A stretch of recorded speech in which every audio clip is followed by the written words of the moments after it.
Step number 3 states cut a 2.5-inch square from the bottom corners of your bag and bag lining.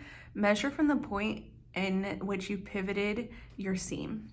So this is a little tricky, and once again, this is where you have some creative freedom or some flexibility to adjust as needed. So this one does say a 2.5-inch square. If you decided to make a smaller bag, you could do a 2-inch square, you could do a 1.5-inch square.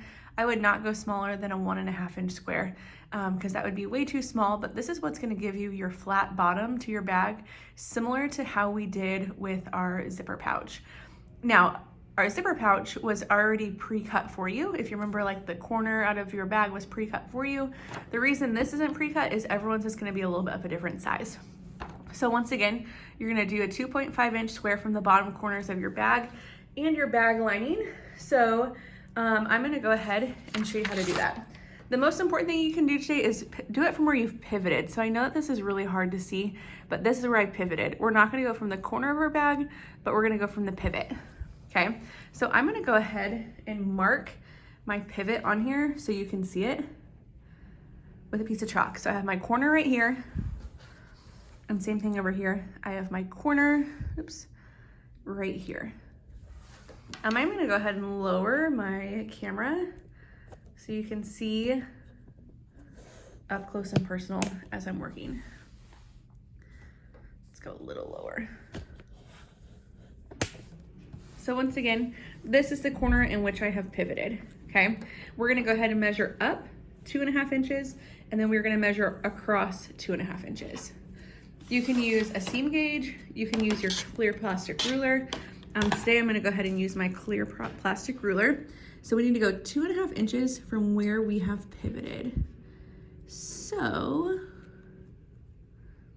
I'm gonna get this all lined up, 2.5 and 2.5. So my 2.5 marking is right here, and that is where my seam currently is.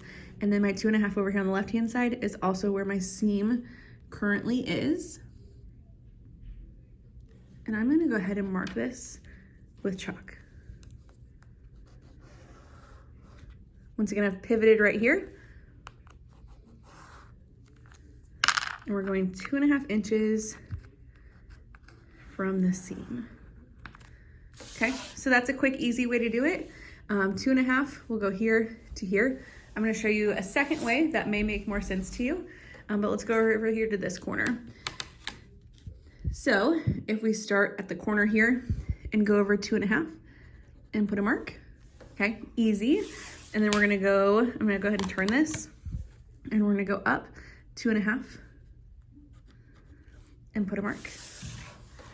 You can see that I have 3 marks, the corner, 2.5 across the bottom, and 2.5 up. And then from there, we're just gonna connect this. So we can grab, I'm gonna turn this so it's easier to see, my ruler. Once again, marking or matching everything up, which it is. And we're gonna go ahead and mark with our chalk. And then we're gonna be ready to cut. So we're gonna cut from here and cut from here. So yes, we are cutting through our seams, and I'll explain why.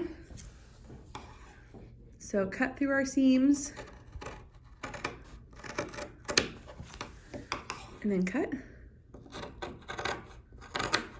So that's my first corner. And then my second corner.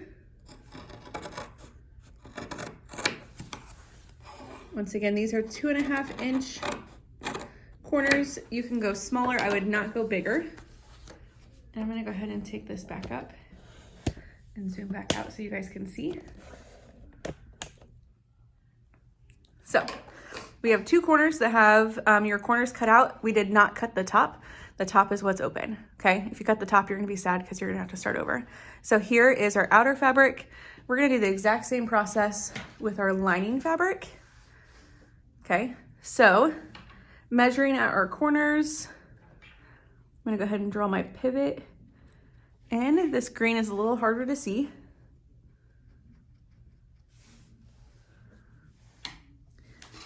Taking my ruler. It's a little bit more of a zoomed out angle here, and that's okay. Making sure everything is lined up.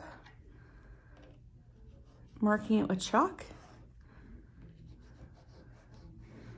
Once again, these are my corners where I have pivoted. I'll do the same thing over here.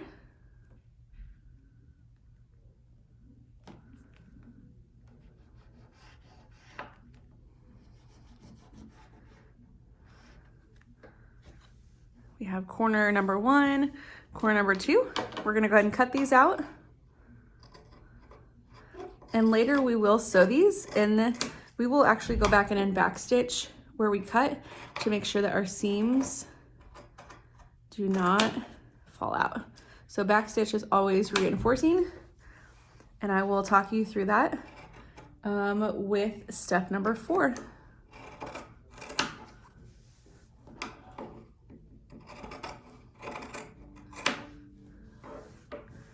All right, this is ready to go. Our outer fabric's ready to go, and you can move on to step number 4.